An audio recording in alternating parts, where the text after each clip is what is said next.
This is a play called Sell by Date. It's my first since Bridge and Tunnel, which I did on Broadway. And this one, thank you. I've excerpted it just for you. So here we go. Right, class, let's be absolutely certain all electronic devices are switched off before we begin. So, class, hopefully you'll recognize what you just heard me say as very good, the cellular phone announcement, right? This was also known as a mobile phone. So you'll remember people of that era would have had an external electronic device, right? Something like this. And they all would have carried one of these around with them. And amongst their biggest fears was the sheer mortification that one of these might ring at some inopportune moment, right? So a bit of trivia about that era for you. But, so the format of today's class is I will be presenting multiple BERT modules today from that period in history, right? So starting circa 2016. And remember, this was the very first year of the BERT program.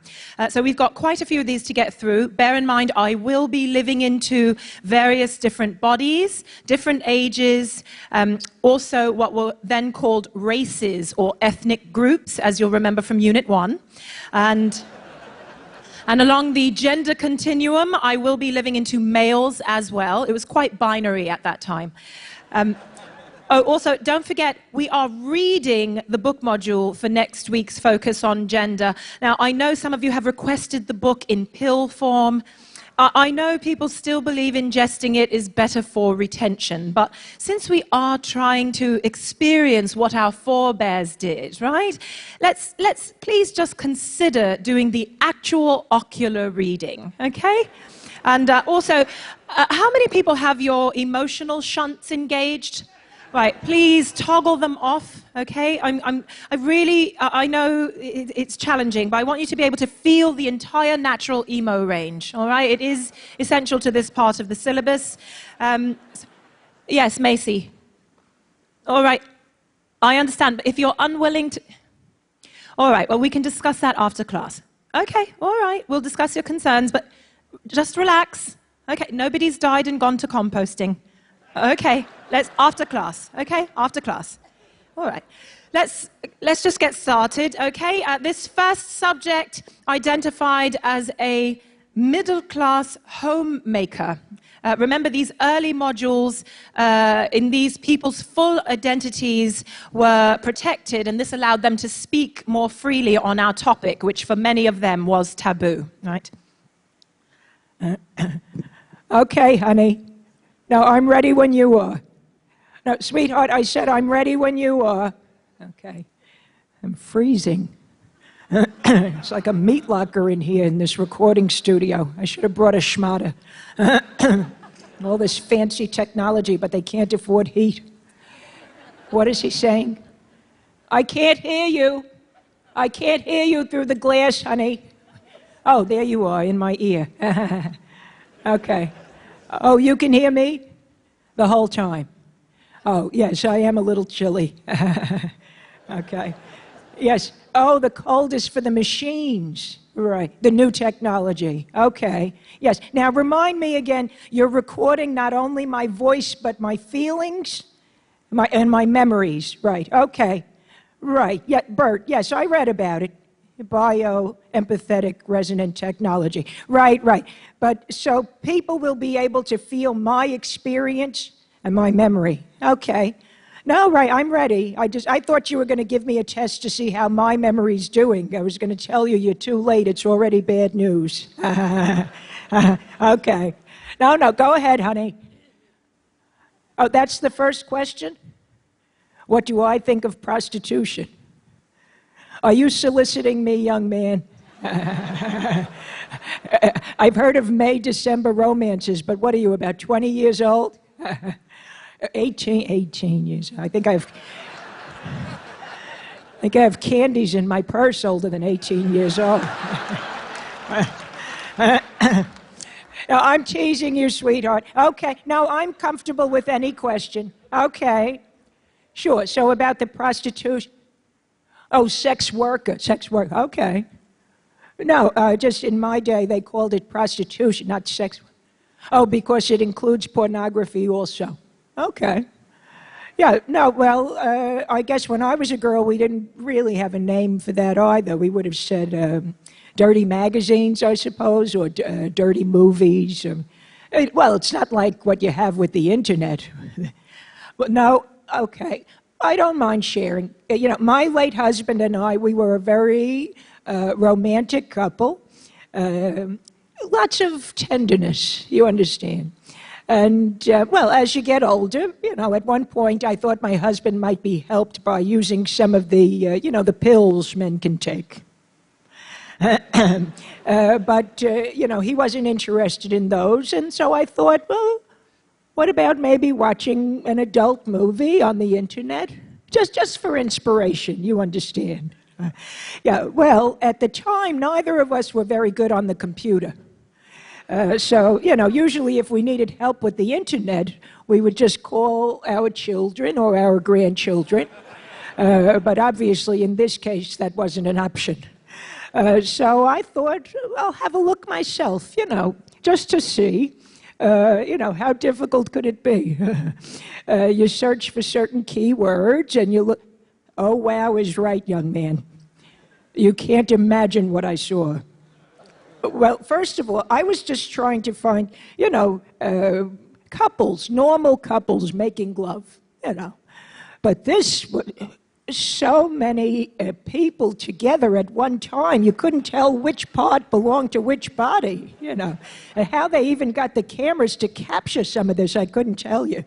But the one thing they didn't capture was making love, you know.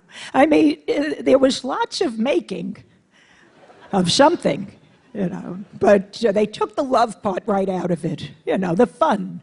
It was all very extreme, you know, like you would say with the extreme sports, you know, lots of endurance, but never tenderness, you know. So anyway, needless to say, that was $19.95 I'll never get back again. But it only showed up on the credit card as entertainment services. So my husband was never the wiser.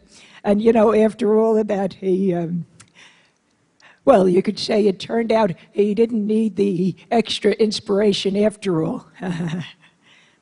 Right, so next subject is a young woman. Next subject class is a young woman called Bella, a university student interviewed in 2016 during what was called an Intro to Feminist Porn class as part of her major in sex work at a college in the Bay Area.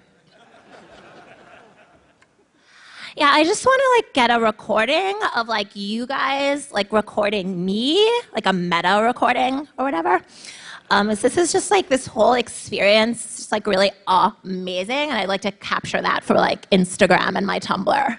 Okay, so hi guys, it's me, Bella, and I am being interviewed right now for this really amazing bioempathetic resonance technology, which is basically where they are recording as you can see from these, electrodes, the formation of neuropeptides in my hippocampus or whatever.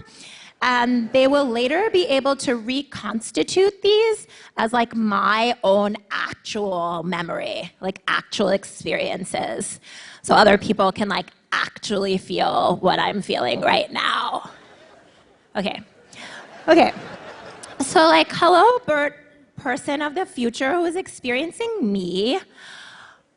This is what it feels like to be a college freshman, and also the headache that you are experiencing through me is the residual effect of the Jell-O shots which I had last night at the bi-weekly feminist pole dancing party which I co-host on Wednesdays. It's called Don't Get All Polemical. And it's in Beekman Hall. And what else? Non-Jell-O shots are also available for vegans. And, oh, Okay, yeah, totally. Yeah, we should also focus on your questions also. Yeah, so for your record, I am like a sex work studies major, but minoring in social media with a concentration on notable YouTube memes. Yes, well, of course, like I consider myself to be like obviously like a feminist. Like I was named for Bella Abzug, who's like a famous like feminist from history. And like also I feel that it is like important to like represent women who are like sex positive feminist. What is sex negative? Well, like, I guess I would ask, like, what do you think sex negative is? Yeah, because, like, the terms that we use are, like, so important because, like, we call it sex work because, like, it helps people understand that, like, it's work. And like, you know, just like there are like healthcare providers and like insurance providers, like we think of these workers as like sex care providers. Yeah, like I don't think of myself like providing direct sex care services per se as like being a requirement for me to like be an advocate. Like I support other women's right to choose it voluntarily, like if they enjoy it. Yeah, but like I see myself going forward as more likely like protecting sex workers, like legal freedoms and rights. Yeah, so like basically I'm planning on becoming a lawyer. Right, class. So these next two modules are also circa 2016. One subject is an Irish woman with a particularly noteworthy relationship to this issue. But first will be a West Indian woman, a self-described escort, who was recorded at a sex workers' rights rally and parade. She was interviewed whilst marching in full carnival headdress and very little else. All right, you want me to start talking now? Yeah, I told you, you know, you can put those wires anywhere you want to as long as it don't get in the way. Yeah, no, but tell me again, what was the name of Bert? Bert. Yeah, I was telling you, you know, I think I have, in all my time, I have had at least one client with that name, so this won't be the first time I had Bert all over me.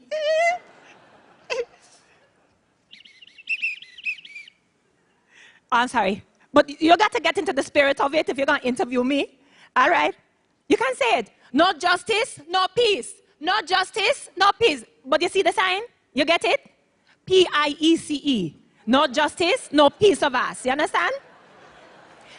All right, so that's the part what I was telling you, is that, you know, when I first came to this country, I worked every job I can find. I was a nanny. I was a home care attendant for all of these different old people. And then I said, child, if I have to touch another white man backside, I might as well get paid a lot more money for it than this. You understand? You know how hard it is being a domestic worker? Now, some of these men, they're heavy. You have to pick them up and flip them over. Now I let them pick me up and flip me over. You understand? Well, you have to have a sense of humor about it. That's what I think. No, but see, listen. You find me somebody who don't hate some part of their job. I mean, there's a lot of things about this job that I hate, but the money is not one of them. And I will tell you, as long as this is the best possibility for me to make real money, I'm going to be Jamaican, no faking, if that's what they want to call me. No, I'm not even from Jamaica. That's how they market me. My family is from Trinidad and the Virgin Islands. They don't know what I do. But you know what? My children, they know that their school fees are paid. They have their books and their computer. And this way, I know that they have a chance. So I'm not going to tell you that what I do, it's easy. I'm not going to tell you that I feel, what's that you said, liberated? But I'm going to tell you that I feel paid. Right.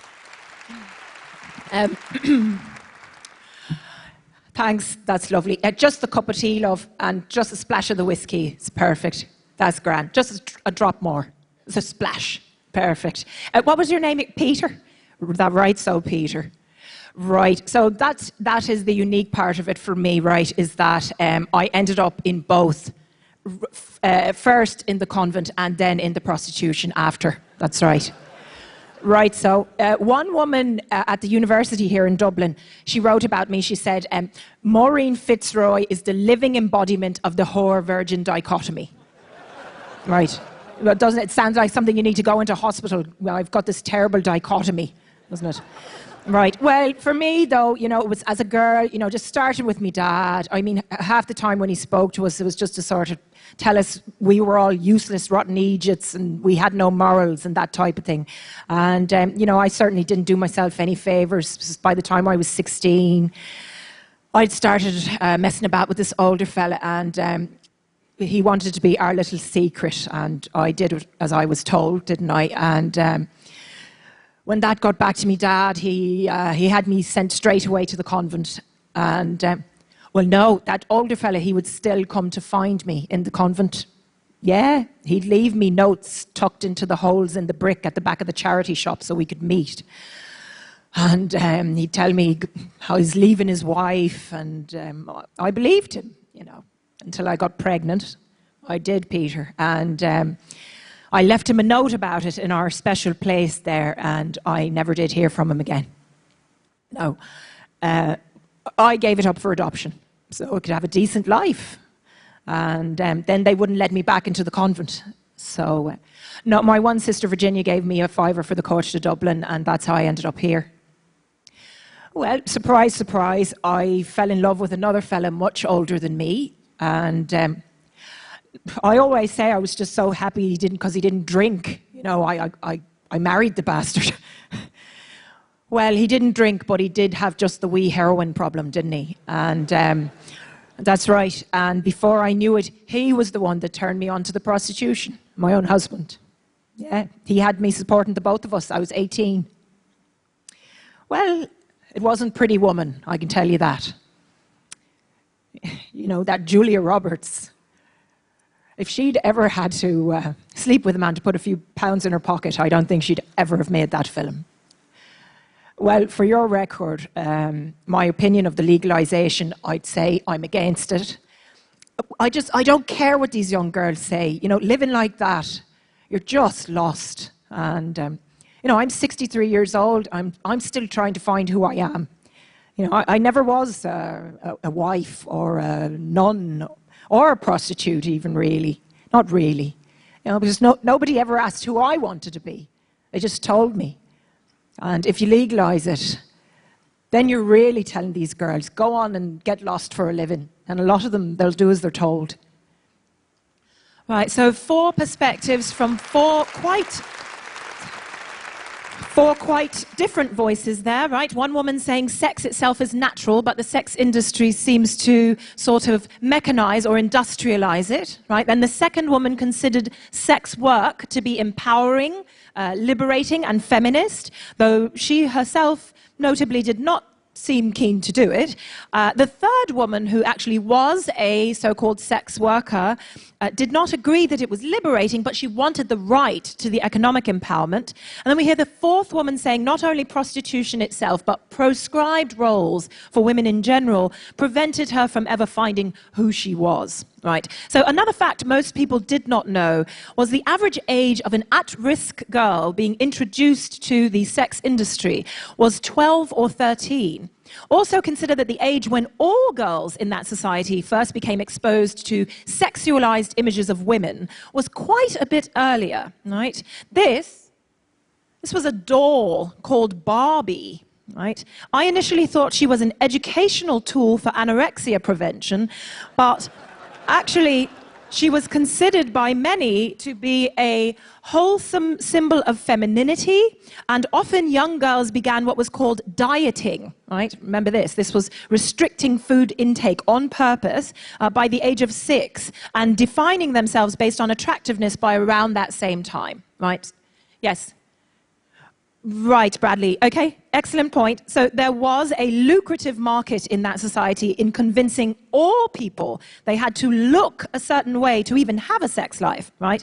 But girls especially were expected to be sexy while avoiding being perceived as sluts for being sexual, right? So there's that shame piece we've heard about. Yes. Valerie, right, okay, very good. Yes, of course, men were having sex as well, right? But you'll remember from the reading, what were male sluts called? Very good, they were called men, right? So, not easy. So not easy living in a world like that, right? Though it was not all bad news either. Most women in the early 2000s considered themselves empowered, and men generally felt they were also evolved in this area. And in fact, most people would have been aware of issues like human trafficking, for example, but they would have seen that as quite separate from more recreational adult entertainment. So we'll just very briefly, class, we don't have a lot of time, we'll just very briefly hear from a man on our topic at this stage. So this next subject was interviewed on the night of his bachelor party. Right.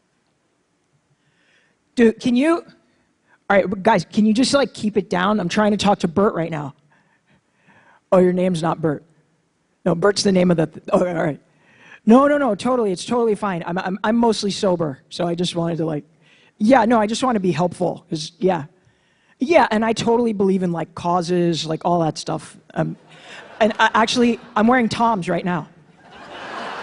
Yeah, Toms, like the shoes, you know, like you buy a pair and then like a kid in Africa gets like clean water and yeah, totally.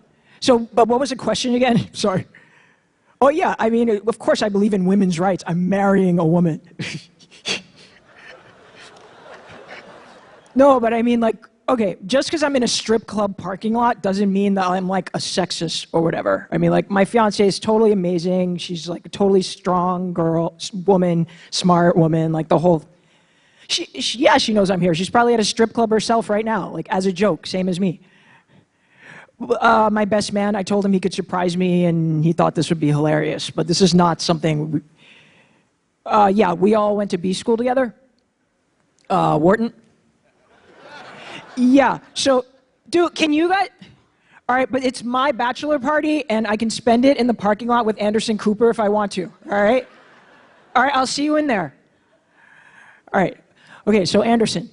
So, like, first of all, stripping, but then, like, all the other things you're talking about, prostitution and all that stuff, that's, like, not the same thing at all, you know? Like you keep calling it the sex industry or whatever, but it's like... If the girl wants to like be an exotic dancer and she's 18, like that's her right. Well, but see, I hear what you're saying, but I just feel like people, they just want to make it seem like all dudes are just like predators. Like we would just like automatically go to a prostitute and whatever. I mean, it's, even like when I pledged, you know, like, all right, when I rushed my fraternity, it's like, you know, my brothers who I'm close to, those guys, you know, they're all like me. You know, we're just like normal people, but like there's this myth that you must be that guy who's like kind of an asshole and like all bros before hoes or whatever. And actually like bros before hoes, it doesn't mean like what it sounds like. Like it's actually just like a joking way of saying that like you care about your brothers and you put them first. Yeah, but like you can't blame the media either. I mean, like if you go watch Hangover 2 and you think that's an instruction manual for your life, like I don't know what to tell you. You know, like you don't watch Born Identity and go drive your car over a gondola in Venice. Well, yeah, okay, I mean, like, if you're a little kid or whatever, of course it's different, but, yeah, all right. I remember one thing like that. I was at this kid's house one time playing GTA, Grand Theft Auto. Dude, are you from Canada? Okay, so, like, whatever, with Grand Theft Auto, you're this kid, like you're this guy walking around or whatever, and you can basically like the more cops you kill, like the more points you get, and you know stuff like that. But like also, you know, you can find prostitutes, and you know obviously you can do sexual stuff with them. But then like you can like kill them and like take your money back and stuff like that. Yeah, this kid, I remember he like ran over a couple of them a few times with his car, and he got all these points. We were like 10, I think. Yeah, no, I mean, it felt pretty terrible, actually. No, but I don't think I said anything. I think I just finished playing and went home. All right, class. So then there were men who had more than just a passing relationship to this issue. The next subject described himself as a reformed and remorseful pimp turned motivational speaker, life coach, and therapist. But if you want to know more about him, you'll have to come to the entire play. Thank you so much, you beautiful TED audience. I will see you for Sell by Date.